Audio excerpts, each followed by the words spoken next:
Idag faller domen i det uppmärksammade Wennerström-målet där journalisten och den ansvarige utgivaren för tidskriften Millennium, Mikael Blomqvist, står åtalad för grovt förtal av den framgångsrika finansmannen Hans-Erik Wennerström. Blomqvist beskyllde Wennerström för illegal vapenhandel och grovt bedrägeri för över 60 miljoner kronor. Svenskarna har alltid haft delade meningar om Mikael Blomqvist. Hans anhängare hävdar att han utgör den sista bastionen för den idealistiska journalistiken. Men nu kan Mikael Blomqvists långa karriär som journalistisk vakthund vara över. I målet Wennerström mot Millennium befinns den åtalade Mikael Blomqvist skyldig till 6 av 8 åtalspunkter om förtal. Den åtalade döms till fängelsestraff i 3 månader samt till att betala 150 000 kronor i skadestånd till Hans-Erik Wennerström. Hur ser du på domen? Man måste faktiskt sätta stopp för sådana som Kalle Blomqvist som gräver i hedliga människors affärer av det enda skälet att de råkar tillhöra det motsatta politiska lägret. Vad är dina tankar om Inga fler kommentarer. Inga fler kommentarer. Här kommer han! Kan du fortsätta på Millennium? Hur känns det att fällas för förtal? Ja, fantastiskt. Ska du Kan du fortsätta som journalist, Mikael Blomqvist? Men det påverkar domen din karriär.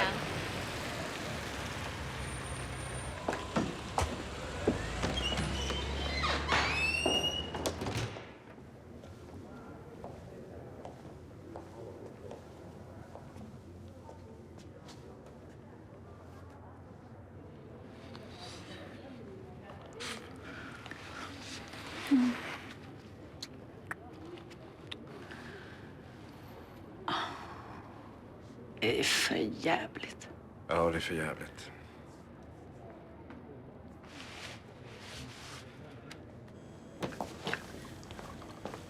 Hej, Malin. Mikael, jaha. Så jag har anställt dig mitt i värsta krisen. Nej, Malin går på Journalisthögskolan. Hon gör sin praktik hos oss. Ja, välkommen till vårt sjunkande skepp. Skål allihopa, god jul. Skål, god jul. Skål. Skål. Hur lägger vi upp överklagandet? Micke, vi kommer backa upp dig nu till 100%. Någonting måste göras. Annonsörerna har ju helt tappat förtroendet för oss. Ja, men vi ökar inte förtroende genom överklagan. Det skulle ge oss lite tid att få tillbaka läsarna. Nej, det blir inga överklaganden. Det är slut. Det handlar inte bara om dig, det handlar ju om Millennium. Ju snabbare över, ju bättre för Millennium. Det är slut. Skulle vi kunna sluta fred med Wennerström? Vad menar du? Jag menar, vi har ändå förlorat läsarnas förtroende. Varför inte bara vara öppna med det? Be om ursäkt. Det tror jag inte. I så fall skulle vi tappa vår sista gnutta av integritet.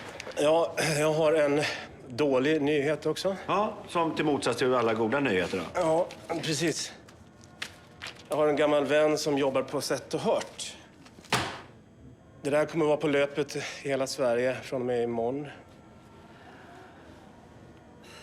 Vilka jävla svin. Ja. Då är drevet igång.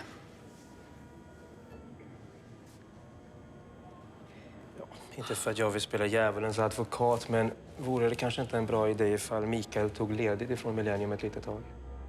Ja, tills det värsta har blåst över.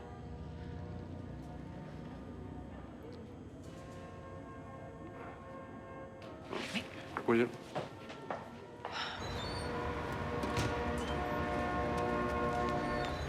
Micke, vänta! Du, de är ju chockade allihop. Vad fan, det är ju bara Janne som pratar sanning där uppe. Jag blir blåst, det är en belastning. Men nu handlar det ju om att hitta en utväg. Det är tomt här inne. Jag har inte skrivit en rad på flera månader. Förstår du?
tillhör inte rutinen att vi presenterar våra researchers för kunderna. Men vi har ett särskilt förhållande till din klient, så vi gör ett undantag. Ja, det uppskattar vi.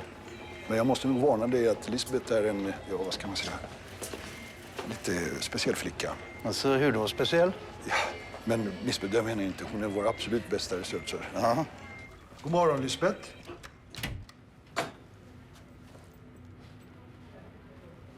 God morgon. Dirch Frode.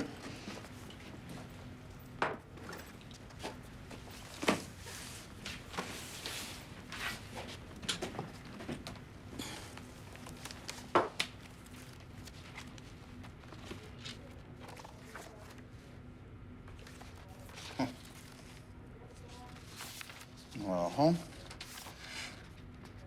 Utskrifter av sms. E-mail. Bankuppgifter. Hur har ni fått tillgång till allt det här? Det har inte du med att göra. Du beställer, jag levererar. Lisbeth. Vad kan du berätta för mig om Blomqvist? Alltihop står där. Den korta versionen.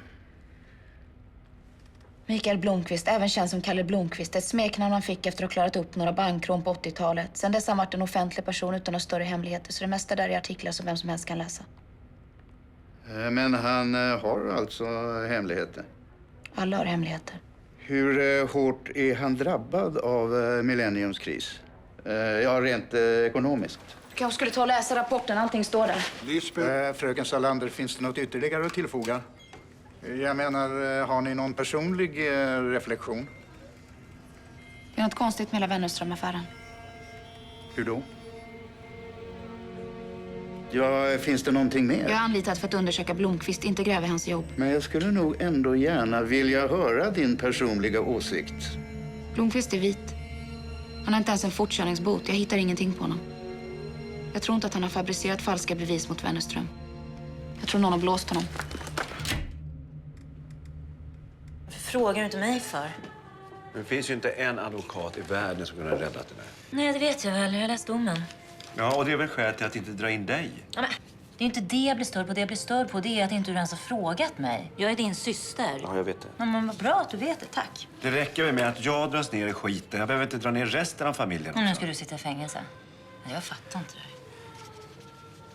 Förlåt, jag skulle ha frågat dig. Ja, det skulle du faktiskt. Om du hade gjort det. Hallå, nu är det jul. Nu snackar vi inte mer om våldtäktsmän i duschen, okej? Okej? Hemligheten med att göra köttbullar, det är att man ska väta fingrarna precis innan. Hörru, när man rullar så rör man händerna åt varsitt håll. I helvete. Kan inte du svara? Okej. Hallå, det är Mikael Blomqvist. Hörru du, terrorist. Hallå? Ja, det är Mikael. Mikael Blomqvist? Ja, det är jag. Vem pratar jag med? Ja, mitt namn är Dirch Frode. Jag är advokat och representerar en klient som skulle vilja tala med Det är dig. julafton, vad rör det sig om? Ja, min klient vill helst säga det personligen. Ja, men ring Millennium efter nyår och så kan vi träffas Min där. klient är en äldre herre som ogillar att vänta. Vem är din klient? Henrik Wanger. Henrik Wanger. Som i Wanger-koncernen. Ja, min klient skulle sätta oerhört stort värde på om du kom. Ja, hör på nu. Det är julafton och jag har haft en helvetesvecka. Ja, jag kan garantera att du kommer att finna det intressant.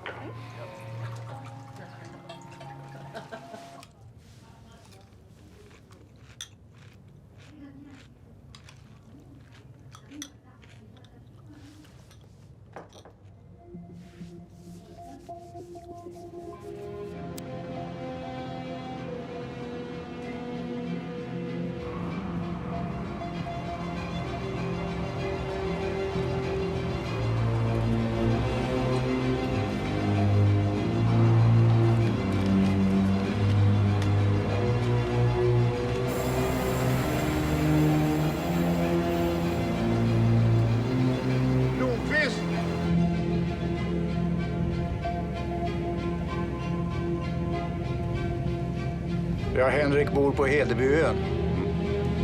Några kilometer från Hedestad.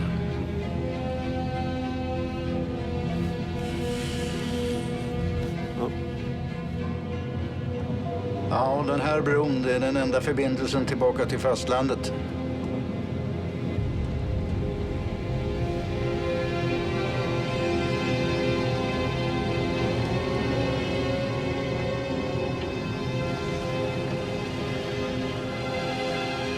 En gång i tiden då strömmade topparna inom svensk näringsliv ut och in från Wangerska gården. Nu är det ju bara Henrik och hushållerskan Anna som bor här. Ja. Ja, Henrik tar emot dig där inne.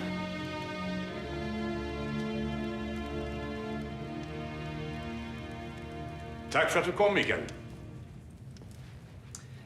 Ja, Frodes samtal, det tillhör ju ett av de mer ovanliga. Är du hungrig efter resan? Vi äter lunchen. Ja, tack, men vi går rakt på sak. Jag åker hem efter middagståget. Ja, vi slopar lunchen.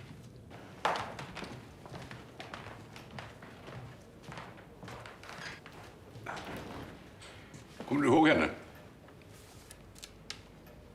Det är Harriet. Harriet Wanger. Min bror Gottfrids dotter. Du har träffat henne? Ja, den här flickan?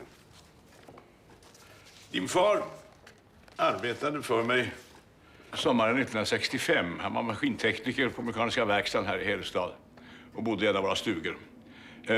Din mor och du kom på besök under veckosluten.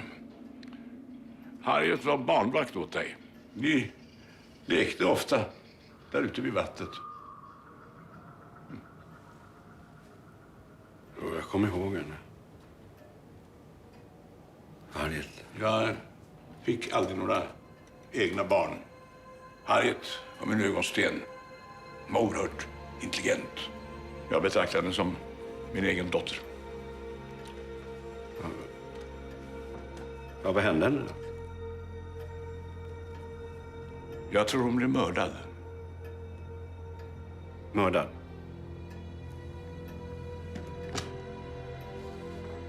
Det här är familjen Wanger, Mikael. Min familj. 22 september 1966 hade hela släkten Wanger samlats här i huset för det årliga styrelsesammanträdet. 30 småaktiga och snikna personer som grälade om vem som skulle ha största biten av kakan. En av de där personerna tog livet av Harriet. Harriet var 16 år gammal. Det var barnens dag. Hon hade varit inne i Hedestad och tittat på ett festtåg på huvudgatan. Det där fotografiet användes i lokaltidningen. Vid 2-tiden kom hon tillbaka hit till ön. Hon ville prata med mig om något, men jag hade följt upp med styrelsemötet. Hur blev hon mördad? Det är ingen som vet. Hon bara försvann. Ja, du är väl förberedd, det måste man ju säga. Jag har använt 40 år till att fundera över den där dagen. Det kan man ju kalla att förbereda sig. 2:15 skedde en svår olycka nere på Hedebybron. En tankbil med bensin tappade fästet ute på bron och kolliderade med en personbil. Tankbilen la sig på tvären över bron. Tanken läckte så det sprutade bensin över hela sceneriet. Ingen kunde komma förbi olycksplatsen, så alla som var på ön måste stanna kvar där. Vid ett tillfälle fångar fotografen det här. Titta noga vid gardinkanten. Det är den sista bilden som togs på Harriet. Kommissarie Morell vid Hedestadspolisen ledde utredningen. Han hittade filmen och lät göra förstoringar av den där bilden. Sen dess är det ingen som har sett henne. Vi väntade på henne vid middagen, men hon dök aldrig upp. Ja, hallå? Är det Lisbeth Hallander? Vem är det? Hej, jag heter Anna Svensson. Jag ringer från överförmyndarnämnden för att informera dig om att du har fått en ny förmyndare. Han heter Nils Bjurman. Men alltså, jag har redan en förmyndare. Om jag kan få prata klart. Din förra förmyndare blev inlagd på Södersjukhuset med hjärnblödning. Det är därför jag blivit tvungna att hitta en ersättare.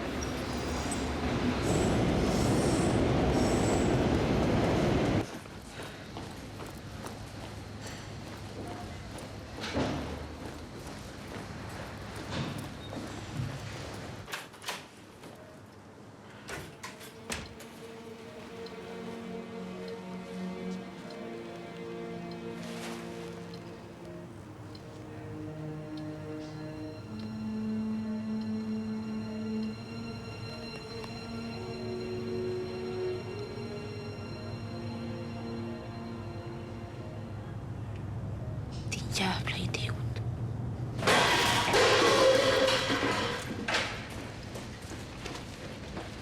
Du har inte tänkt på att hon kan ha rymt? Det där olyckan kommer in i bilden. Tankbilen spärrade bron i 24 timmar. Bron är enda vägen bort från ön. Så Harriet försvann under tidsrymd då ingen kunde lämna ön? Just precis. Det var inte för en dag efter försvinnandet som vi kom att tänka på att det kunde röra sig om ett brott. Vid det laget var bron öppen igen. Och en mördare skulle ha kunnat ta sig ut med kroppen. Det är det enda som verkar rimligt. Hon kan ha drunknat, de kan ha tagit livet av sig. Vi draggade, vi sökte med hundar, dykare, överallt. Till och med idag när jag går ut och går så kom jag på mig själv och letade efter henne. När Harriet var 8 gav hon mig en födelsedagspresent. En blå klocka från 1958. Sen kommer en ny blomma varje år. 1966, året Harriet försvann. Ska in här på vinden.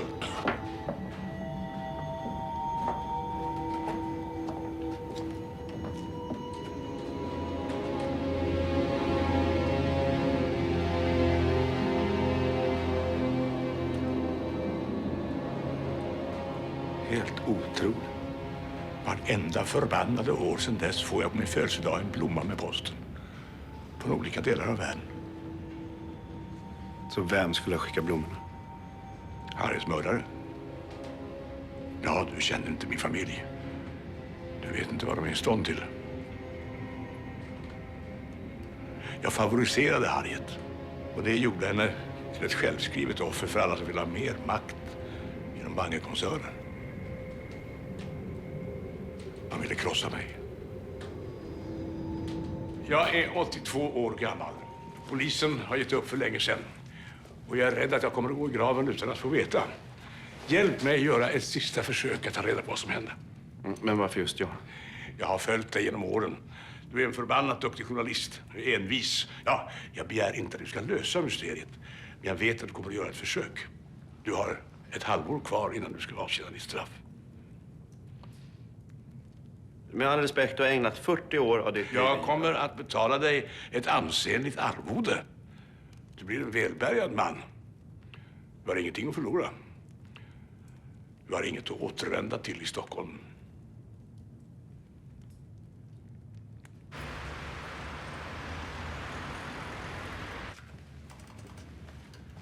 Kom in.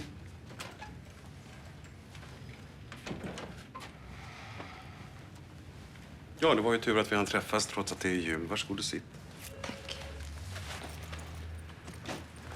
Det är en liten smula beklagligt bara att Palmgren har haft en så slapp inställning till förmyndarskapslagen. Jag ser här till exempel att du har fått sköta din egen ekonomi. Det har inte varit något problem.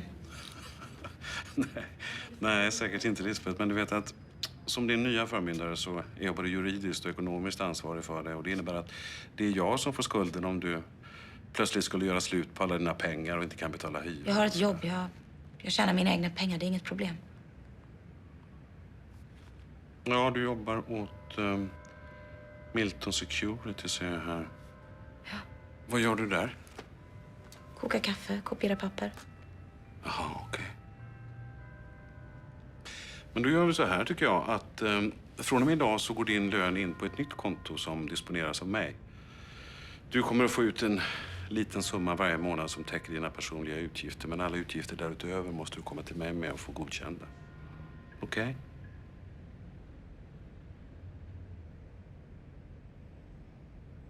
Hur klarar du din personliga hygien förresten?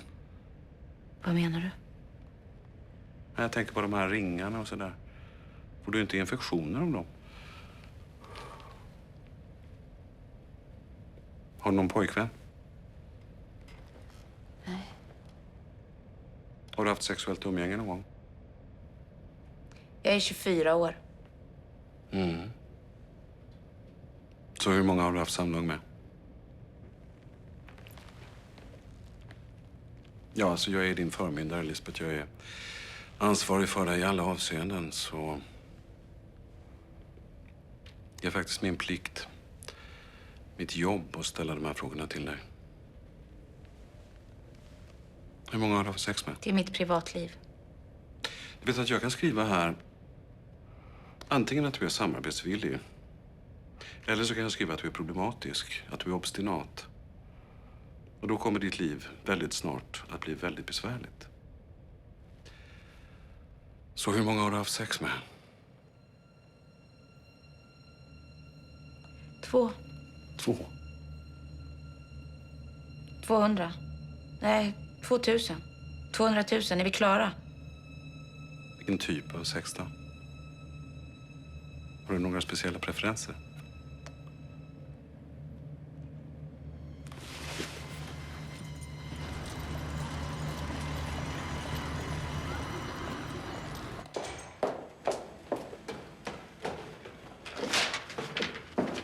Hej. Mikael Blomkvist avgår ur Millenniums styrelse och kommer fortsättningsvis inte att arbeta för tidskriften. Det är du som har skrivit det pressmeddelandet? Ja. Utan att snacka med mig. Jag är ledsen, men det är jag som måste ta det beslutet.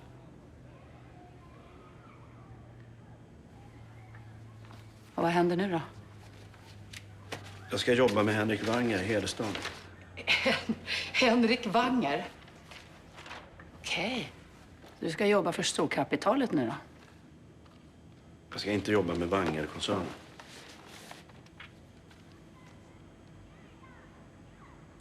Ska du bo där uppe? I Hedestad?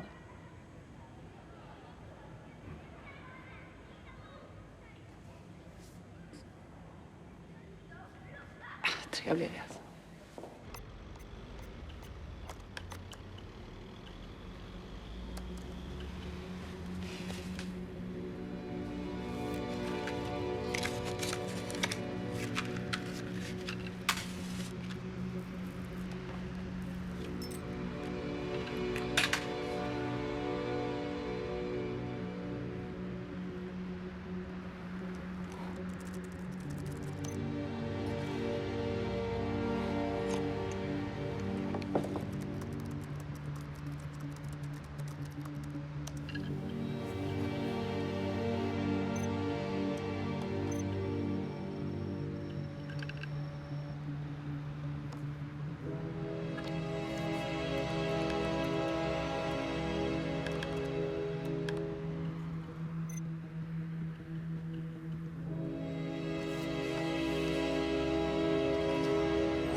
Vad glor du på dig, fucking?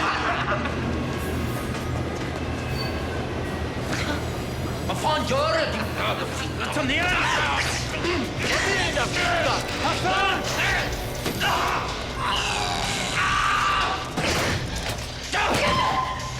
Din fitta!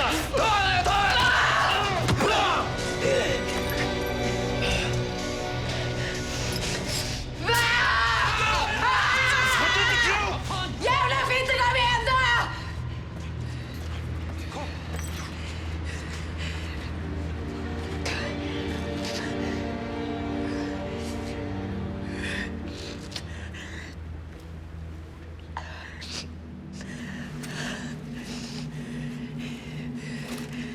Åh, fan.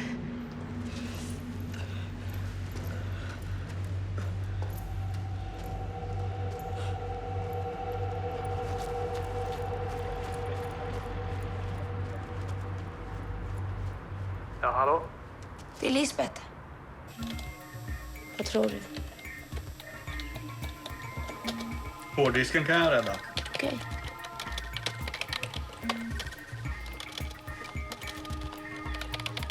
Och resten? Du får gå på mellandagsrea i år. Gick det till? Skitsamma.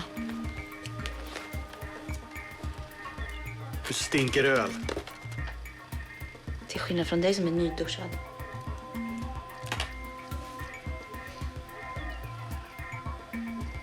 Du kan låna den där gamla stationära. Jag använder den som backup så den stannar här.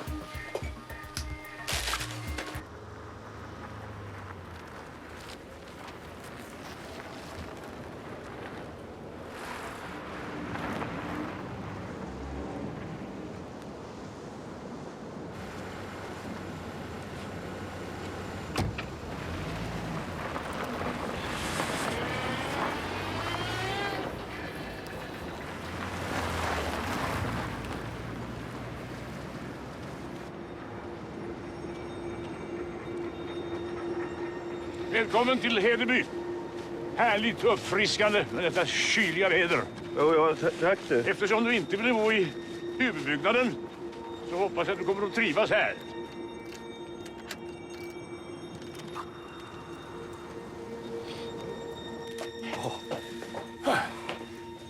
Ja, här blir det ännu kallare så fryser vattenledningarna. Så då får du komma upp till mig och hämta vatten.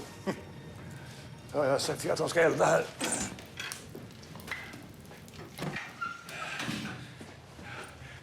Här finns telefon och bredband så du kan stå i kontakt med yttervärlden.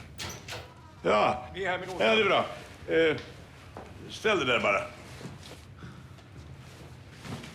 Här är en del av det material om Harriet som jag har samlat genom åren. Här finns fotografier, polisens utredningar, tidningsartiklar. Till och med en del av Harriets personliga tillhörigheter. Det är alltid en början.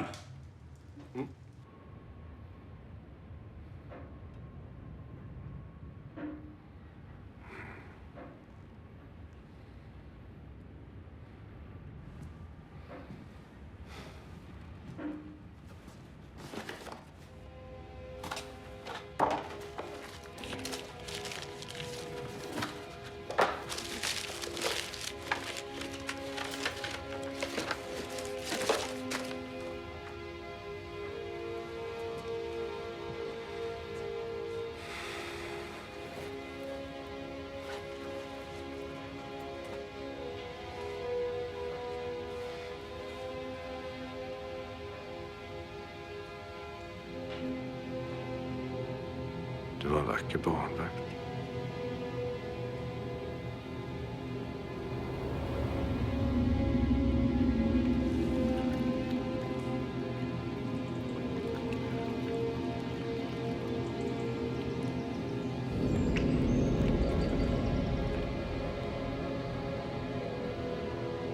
Vad har du varit med om?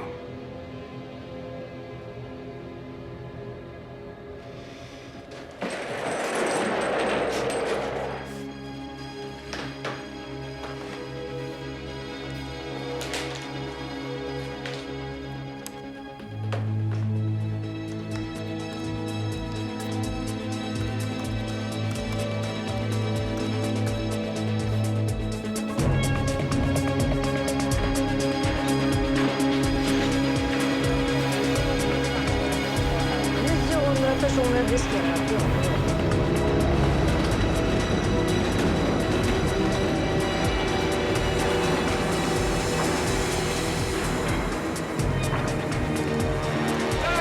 Sveriges renhet, ni svenska nationalsocialister som vi i den ariska rasen inte får förlora!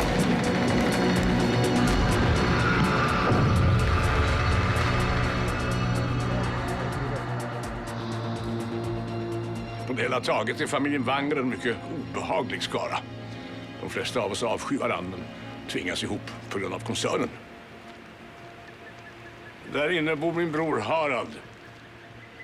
Vi kommer milt sagt inte särskilt bra överens. Ja, dina bröder Rickard och Harald var med i Furugårdsrörelsen på 30-talet. Alltså, du kände redan till det där. Och Gottfrid var med i Hitlerjugend. Så alltså var alla tre nazister. Ja, fanatiska. Rickard stupade finska vinterkriget. Och Harald har blivit en bitter gammal man. Han kommer sällan ut. Haralds dotter Cecilia, hon är i Skottland för tillfället. Cecilia och Harald talar inte med varandra.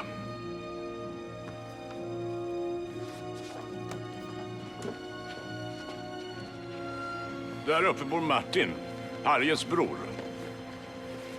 Det var han som tog över ledningen av Wagnerkoncernen efter mig. Hejsan. Alltså, här har vi den berömde Kalle Blomqvist. Mikael, kall mig Mikael så vet vem vi pratar med. Okej. Du, jag är precis på väg till Stockholm, men när jag är tillbaka då äter vi middag tillsammans, eller hur? Tack. Det tackar man ju inte nej till. Jag ser fram emot att höra skälet till att du orkar tillbringa 6 månader i den här gudsförgätna hålan. Martins och Harriets pappa, Gottfrid, levde ett eländigt och alkoholiserat liv tillsammans med Isabella.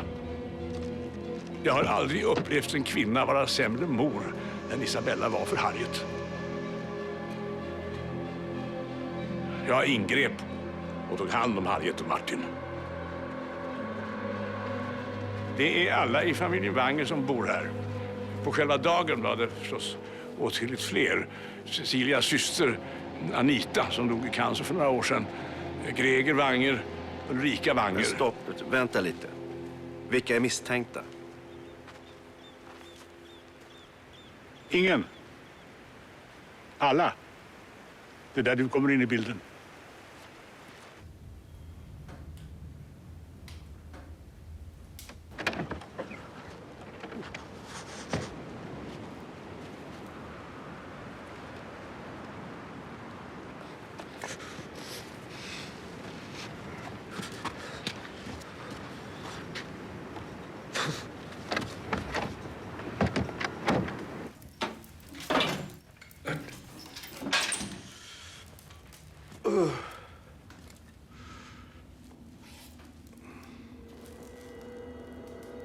Kära dagbok. Idag fick jag denna bok av min kära farbror Henrik. En snäll men upptagen man. Han har äntligen kommit hem från en av sina resor och hade köpt den till mig. Jag sitter ensam i pappas stuga och skriver. Anita kommer snart.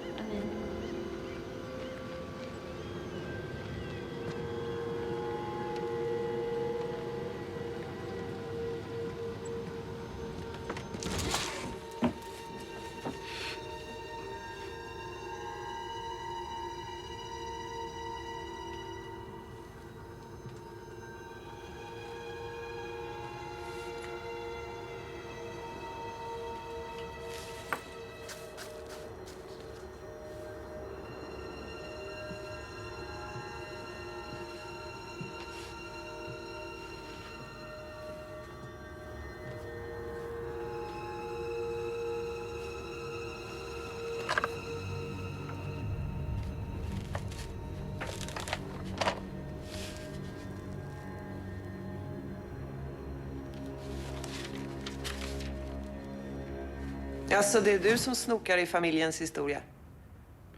Helvete vad du skrämmer mig. Cecilia Wanger. Henrik berättade att du hade gått hit. Mikael Blomkvist.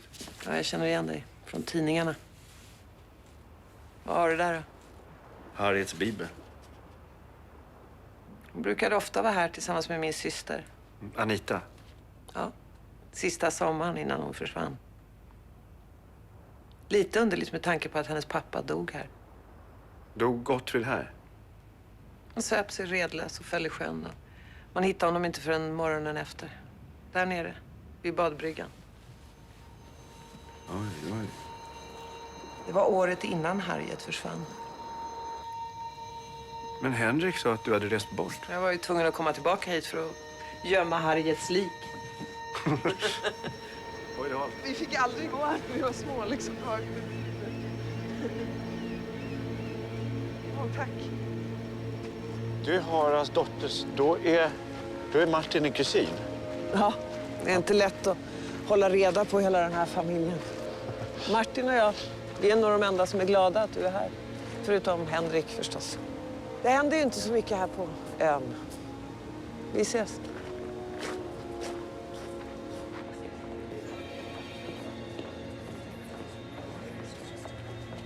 Jag blev ju oerhört hedrad när du ringde och lite överraskad kanske. Du höll en neutral profil i media under den värsta smutskastningen och det uppskattas. Men det viktigaste skälet till att du är här idag det är att du är en het kandidat till tjänsten som informationschef för Wennerström Group. Du har ett stort nätverk. Diplomatisk talang. Du är också känd för att vara en god strateg. Där kan du börja. Jag kan börja genast. Utmärkt. Jag måste bara se upp mig på Millennium först. Jag tänkte faktiskt att du kunde vänta med att säga upp dig. Vänta? Men du vill att jag ska kunna börja jobba åt dig nu? Exakt. Börja hos mig nu, men du stannar kvar på Millennium. Om du förstår vad jag menar.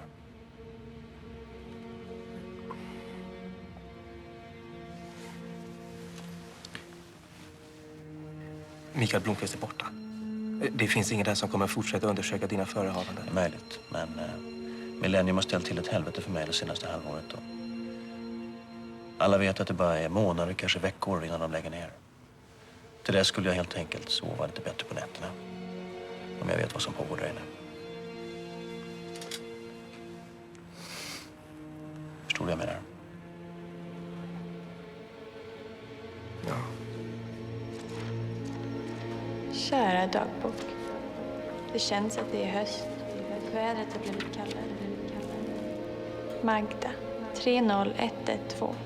Sara 32016. BJ 32027. LJ 31208.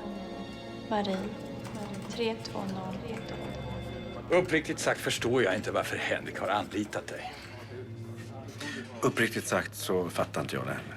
Blomkvist, med all respekt, men det finns inget att hämta här.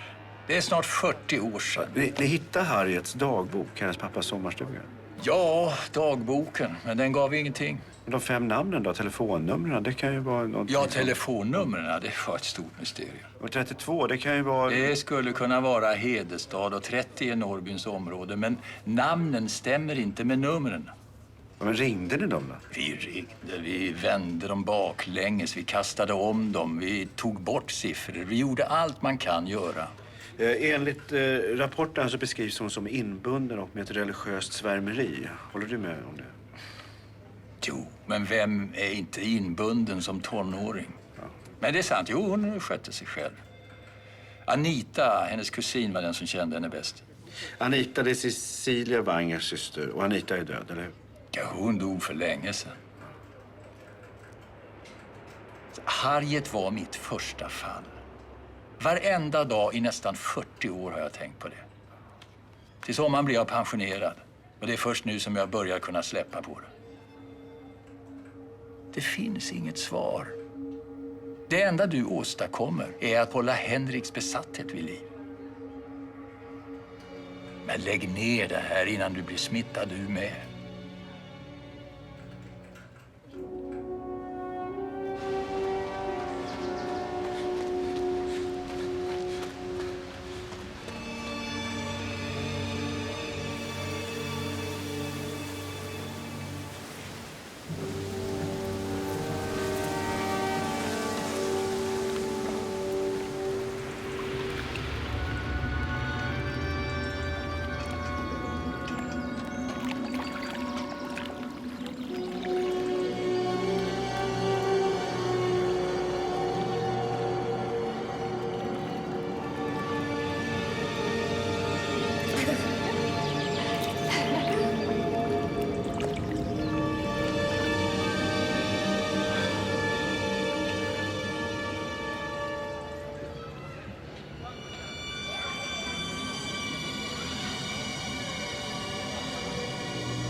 Vad jobbar du med? Plague calling wasp. Plague calling wasp. Hello?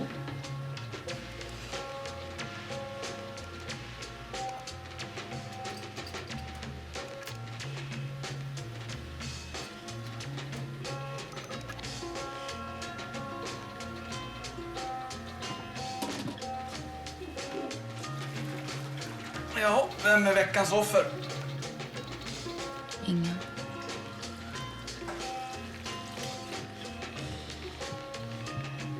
Ja, fortfarande journalisten. Jag trodde du var färdig med honom. Ja.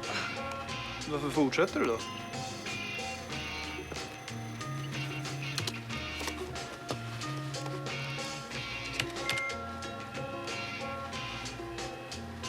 Ja, den är lite långsam.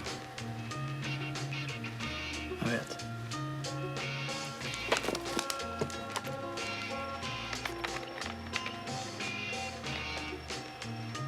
En ny dator alltså? Ja, jag behöver 20 000 från mitt konto. Och vad ska du med en 20 000 kronors dator till? Spela spel, surfa på nätet. Ja, surfar du mycket på nätet?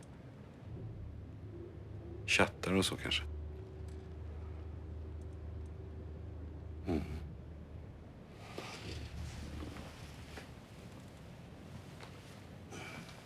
Men du vet, Lisbeth... Jag kan ju inte bara ge dig 20 000 sådär... utan vidare. Men hur svårt kan det vara? Jag behöver en dator. Varför kan jag inte få ta hand om mina egna pengar som jag gjorde förut? Slå tillbaks då. Gör det. Det är det du vill, eller hur? Slå mig då. Om det blir minsta problem med dig, Lisbeth, så ska jag se till att du blir inspärrad resten av livet. Förstår du mig? För jag vet allt om dina psykiska problem och din våldsamma bakgrund. Alltså, förstå mig rätt, Lisbeth. Jag ger dig gärna 20 000. Det är inte det, alltså. Men du vet att en affärstransaktion bygger på förtroende. Jag måste känna att jag kan lita på det. Kan du det, gumman? Kan jag lita på det, Lisbeth?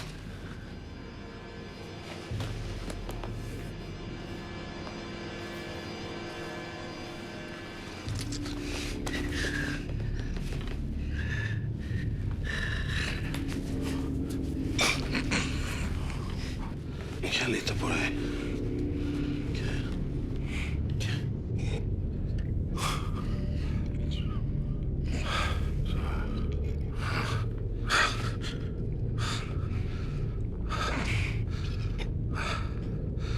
Om du är snäll mot mig.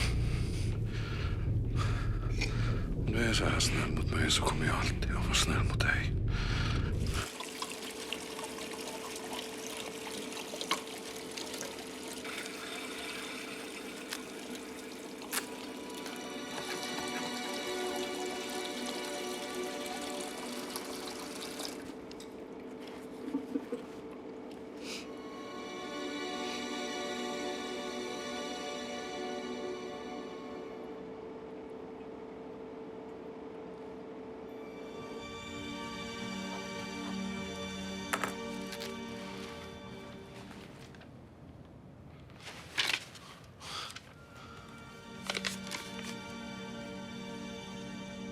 Det är bara 7 000. Ja, det räcker mer än väl till en dator.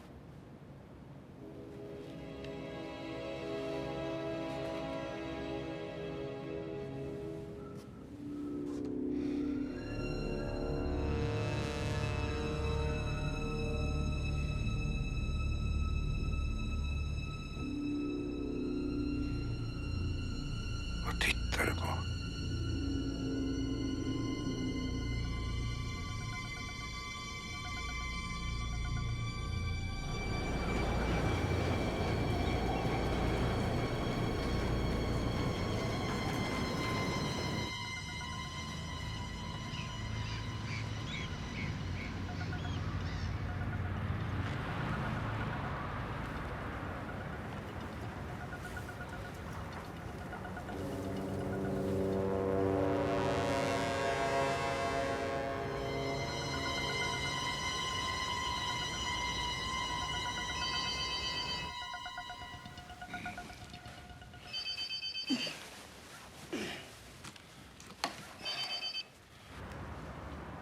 Henrik Wange. Det är Mikael.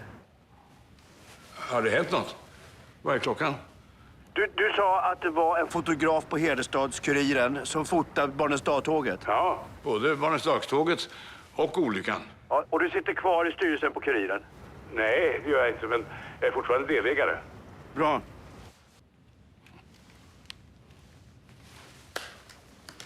Den gamla delen av arkivet är väldigt stökig.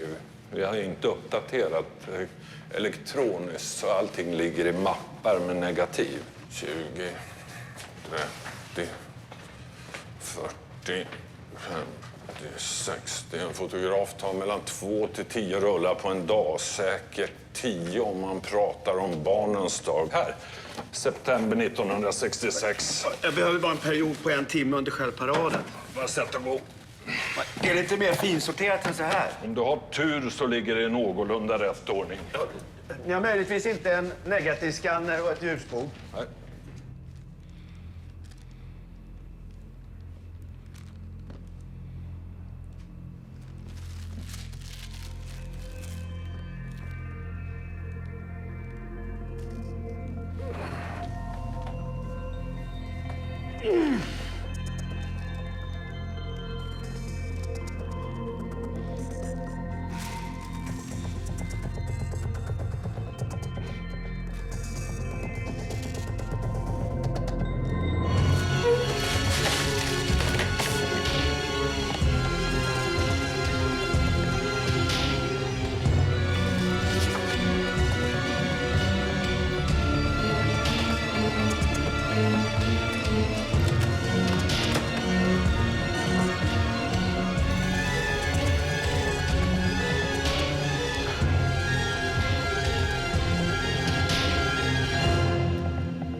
Det här är det första spåret i det här fallet på 39 år. Det är en början. Men det är mer än så. Där. Tänker du så, Janne? Vad tittar hon på? Vad blir hon rädd för? Sin mördare.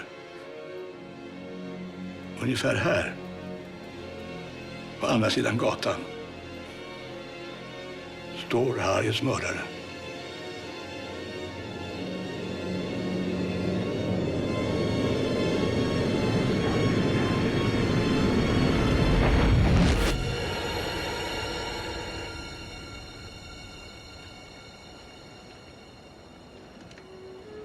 Mikael, kaffe.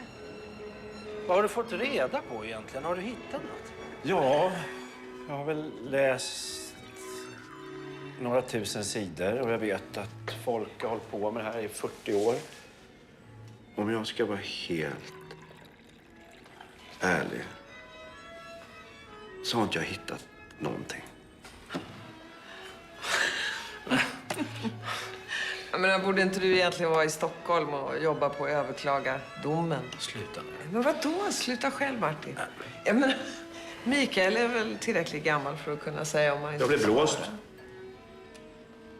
Det var en gammal klasskompis med mig som tipsade mig om att titta på Wennerströms företag. Och det var en bra story och den var tillräckligt bra för att få någon fälld. Skulle man kunna tro, ja. Ja, för plötsligt så dök det upp en ännu bättre story som handlar om bedrägerier och vapenaffärer för 60 miljoner. Och Wennerströms namn var överallt. Och så långt var väl allt bra. Tills jag körde storyn. För då försvann alla källor och alla dokument och alla bevis visade sig vara fabricerade. Förfalskade. Så alltihop var bara en fälla för att locka bort dig från den riktiga? Varför bra för sant? Vill du ha något som verkligen är för bra för att vara sant?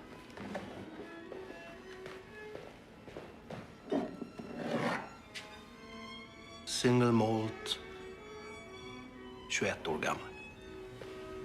Åt helvete med det förflutnas förtretligheter. Skål på det. Skål. Skål. Skål.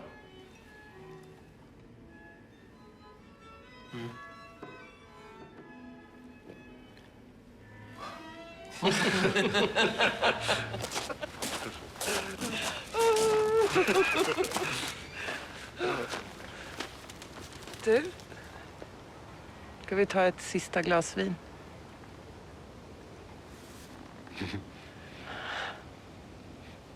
Jag får tillräckligt. Okej. Tack för en trevlig kväll. Är det på grund av Harriet-utredningen? För att jag tillhör en familj full av hemligheter? Vad menar du? Skulle kunna vara jag. Eller hur? Jag står väl med på din lista över misstänkta.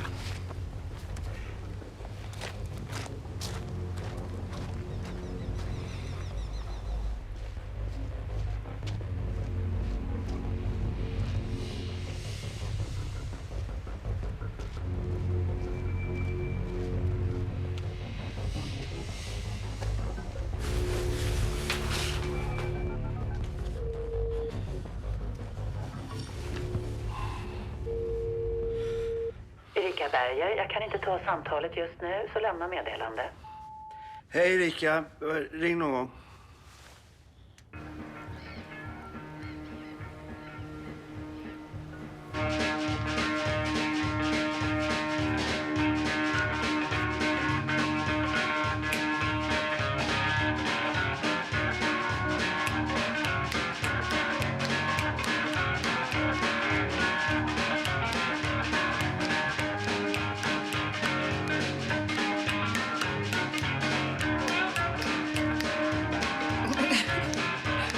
Hej Micke! Hej! Vad gör du här? Tack detsamma.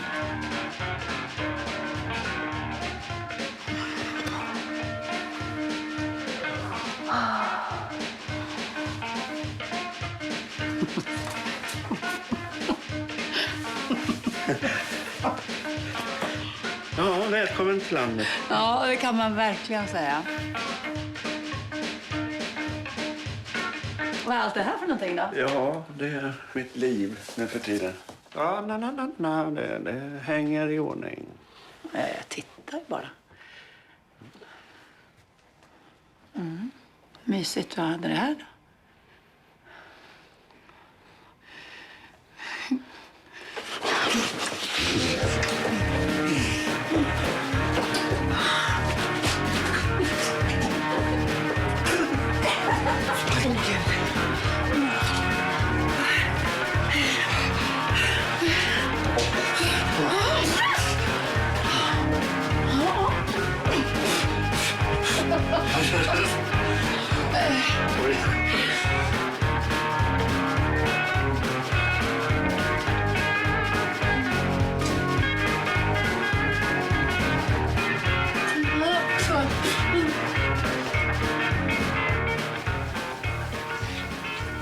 Hur går det? Vi håller modet uppe. Du menar med dig? Hur är det med dig? Finns ingen mig för tillfället, Micke. Finns bara vår lilla tidning som håller på att gå under. Hur är hon då, den här nya tjejen? Malin? Ja. Hon är faktiskt skitbra. Hon kämpar på. Påminner om mig själv för 10 år sedan. Men vi skulle fortfarande behöva dig. Du, Henrik Wanger frågade om vi vill komma och äta lunch med honom. När pratar du med honom? Jag var ju tvungen att kolla var du bodde. Det är ett problem. Nej, inte för mig. Vi kommer ju bara prata om mitt jobb här. Gubbsnack.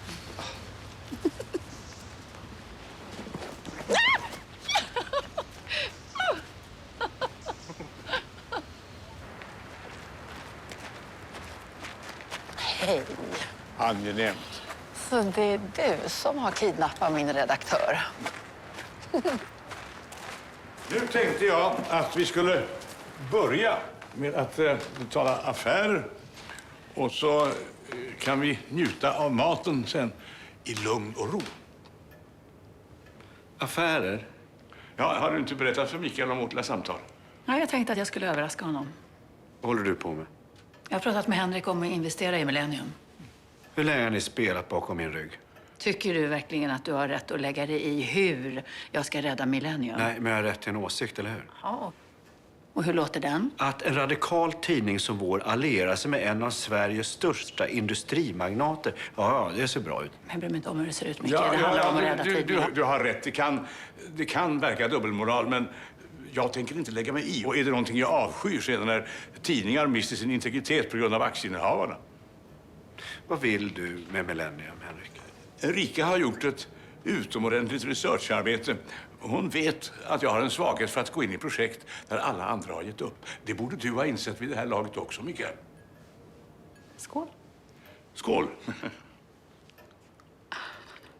Ja, jag var envis, du hade rätt.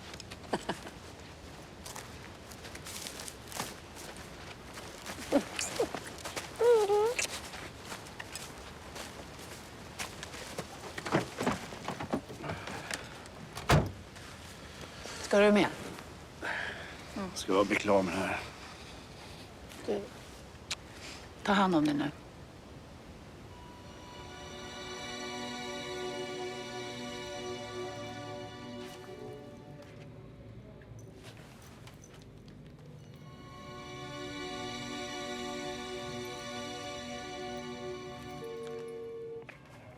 Bjurman, Det är Lisbeth. vad vill du? Jag behöver mer pengar. Jaha, ja. Då får vi väl diskutera det. Jag behöver dem nu.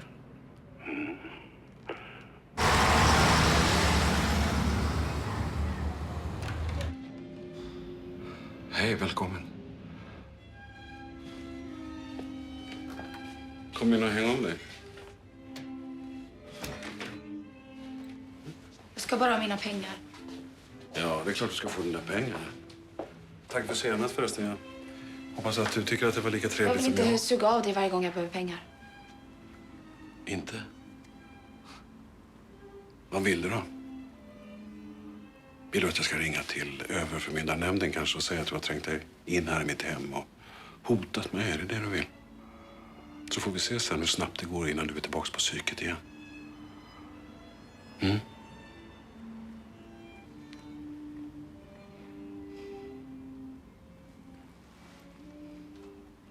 Vad säger du? Ja.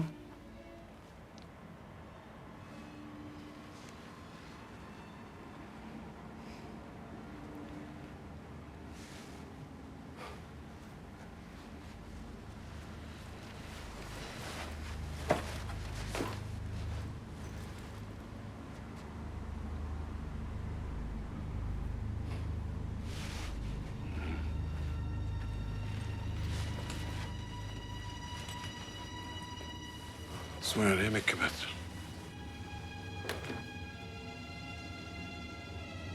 Precis. Kom hit då. Kom då.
Jag har en regel som du ska få lära dig. Du gör motstånd. Hisle. Är du snäll? Är du snäll?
Man gick ju bort för många år sedan, så det är bara jag kvar här. Han jobbar nere i snickerifabriken i 24 år. Och där tillverkar de allt från tvättklämmor till klädskåp. Ja, han har gjort skåpet här. Och lampan förstås. Lite mer kaka? Kommer du ihåg om du har varit i Hedestad runt september 1966? Hedestad? 66? 66.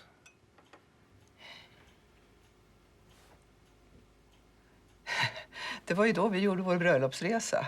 Vad bra. Har du några bilder från den? Vi campade. Det var ju sista skriket på den tiden. Ja, det var nog den finaste resan vi gjorde ihop. Men så är det väl med bröllopsresor. Har du några bilder? Eller? Ja, visst har jag det. Man sparar inte på kort från sin bröllopsresa. Ja, vi gick i fjällen första tiden. Ja, min man är en van fjällvandrare, så det är väl långa turer. Ja, maken var ju inte romantisk så. Nej. Då ska vi se. Hedestad. Här, titta. Åh, vad vackert. Även om inte kortet gör solnedgångarna rättvisa. Nu ska vi se, här var det något. Det var en parad där. Har...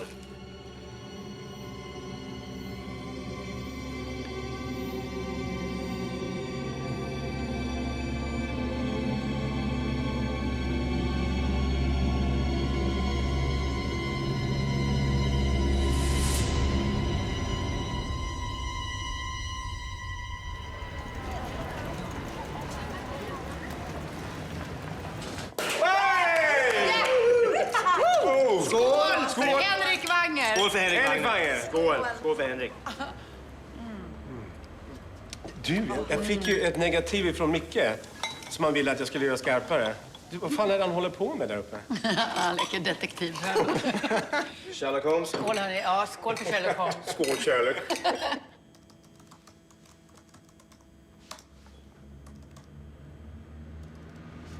Malin? Du, jag funderar på att gå ut och ta en öl eller något. Fira vår nya investerare. Ska du med? Vadå, bara vi två? Ja. Varför inte? 2 sekunder bara. Ja, okej.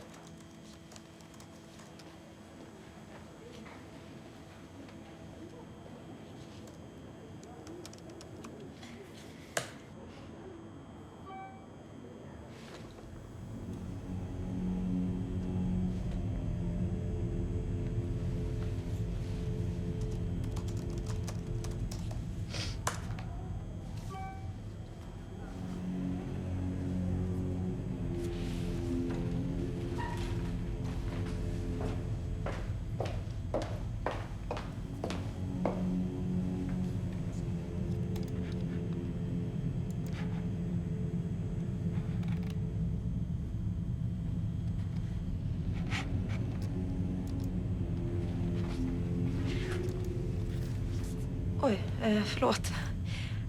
Men jag skickade ett mejl till Micke så hamnar de här på din dator. Men gud så knasigt. Ja, men det är nog någonting med servern. Alltså det har hänt förr någon gång. Jaha. Ja, jag vet inte. Inget att göra åt. Jättekonstigt. Ja, lite knasigt. Ska vi gå? Okej.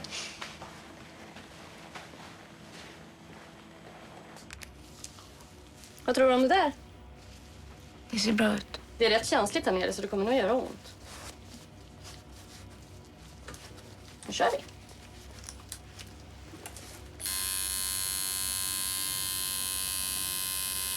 Det finns olika slags nålar, va?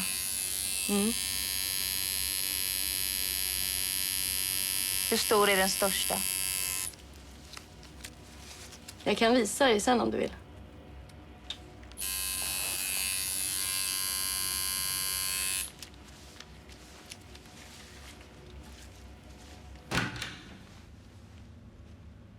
Vad fan gör du här? Jag var precis på väg ut. Du måste ha missuppfattat reglerna. Du måste ju bestämma med mig först innan du kommer hit. Hör du inte vad jag säger?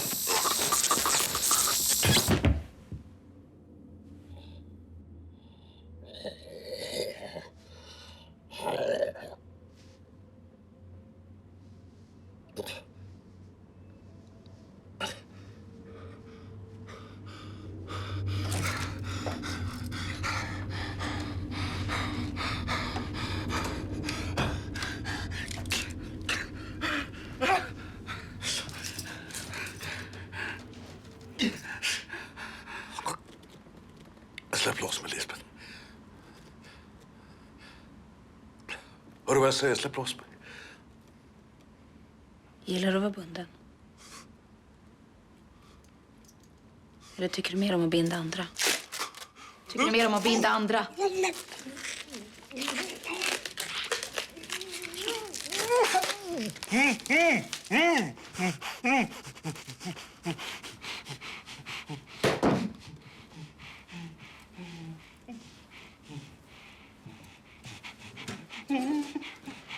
Jättefin.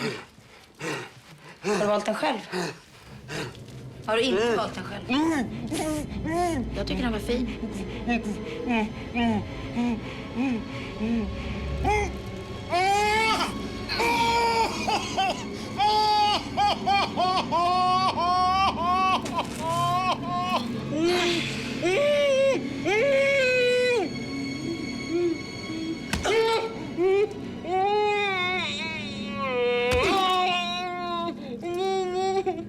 Har du sett de där granskningsprogrammen på TV där de får politiker och snutar att försäga sig framför en dold kamera?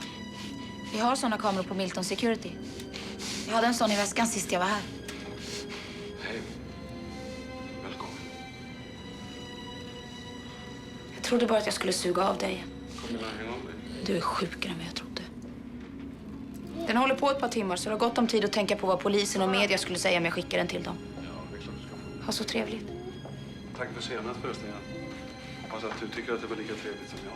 Jag vill inte suga av dig varje gång jag får pengar. Inte? Vad vill du då?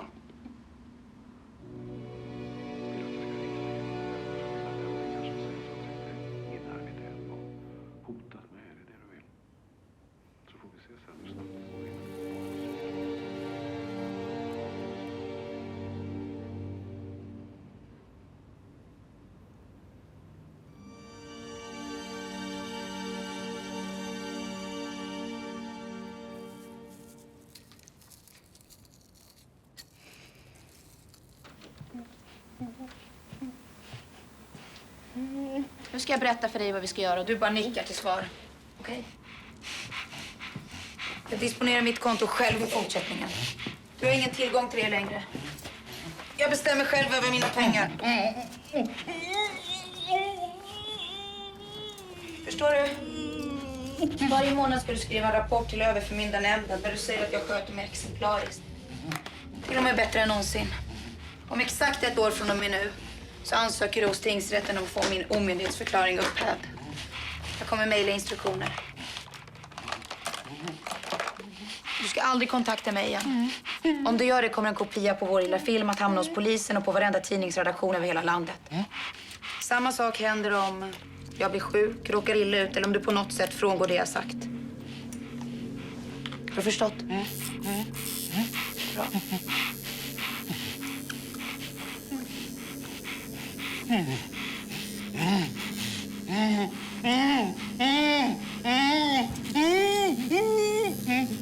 Jag har aldrig gjort det här förut, så ligg stilla, annars blir det jävligt grisigt.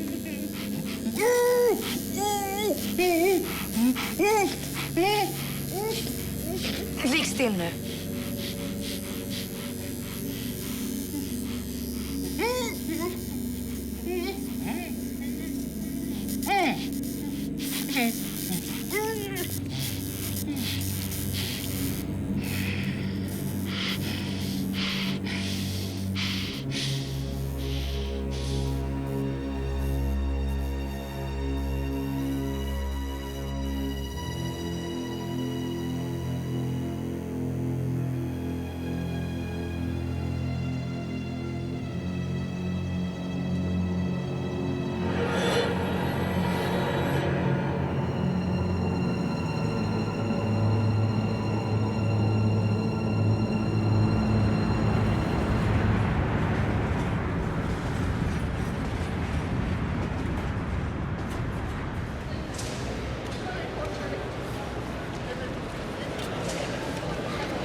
Killen i den blå tröjan, jag kan inte få någon skärpa på honom. Helvete. Jag kan inte göra ett skit mer med den. Den är totalt i oskärpa. Vad fan också, är du säker? Ja, jag är säker. Jag har försökt allt. Ja, men tack för hjälpen då, Christer. Ja, vi hörs.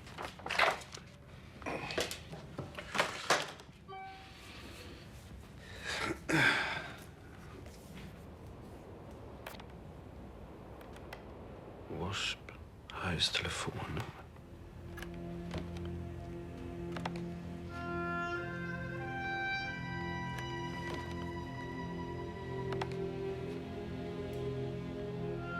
Tredje Mosebok.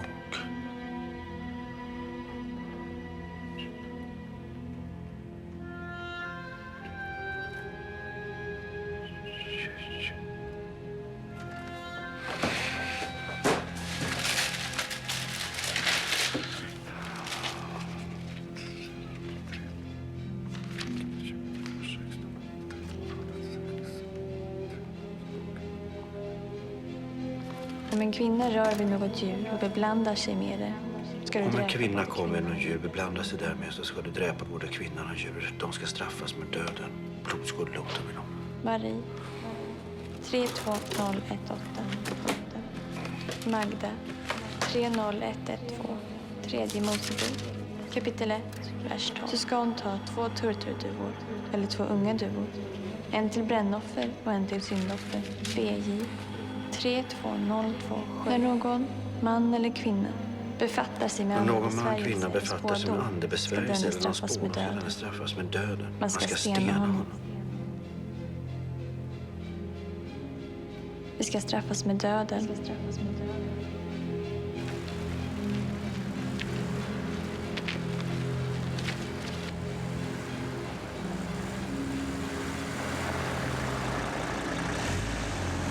Du, broder! Vad har hänt? Det är Henrik. Han bara föll ihop. Tack.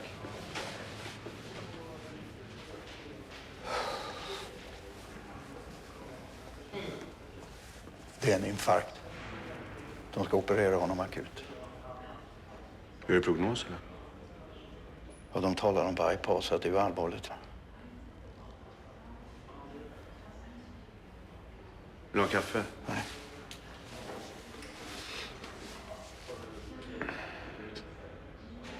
Jag tycker att du ska fortsätta med utredningen. Har ni anställt en annan på det här jobbet? Nej, det är bara du. Då har någon hackat sig in i min dator.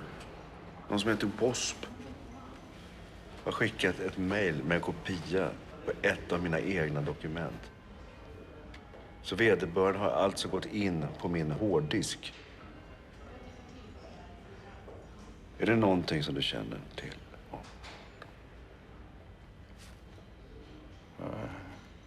Nej.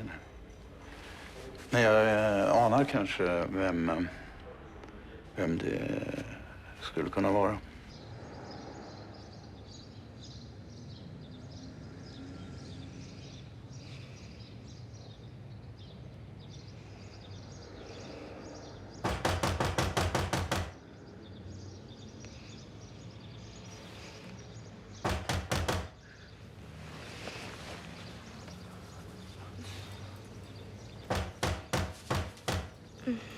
Du kan sova vidare.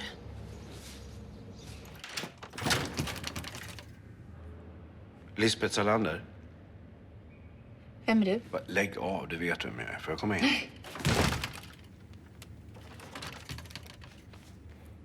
Jag har läst din rapport. Spännande läsning. Särskilt att du illegalt har tagit mina filer. Jag tror polisen är intresserad av det. Precis som att de är intresserade av att du fortfarande hackar in i min personliga dator.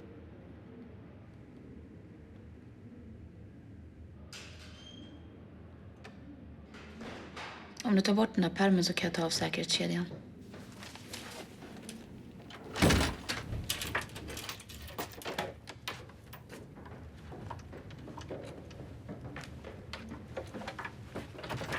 Vad vill du? Hej. Är allt okej? Ja, visst.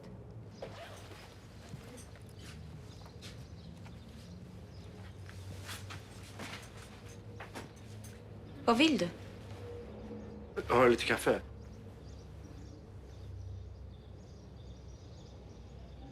Ja.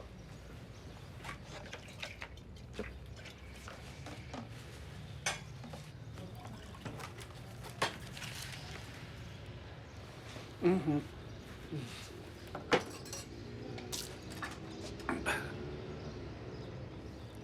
Hur mycket vet du om det som jag arbetar med nu? 40-årigt mord på en 16-årig flicka. Tills idag så jag var inte säker på om hon blev mördad. Så visar du mig att hon refererar till bibelavsnitt som handlar om kvinnor som ska dödas. Och det är det viktigaste spåret hittills.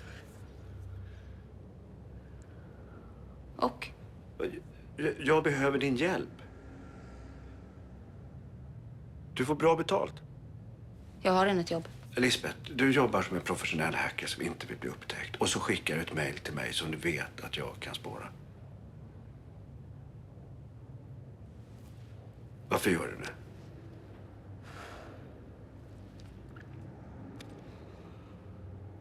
Va?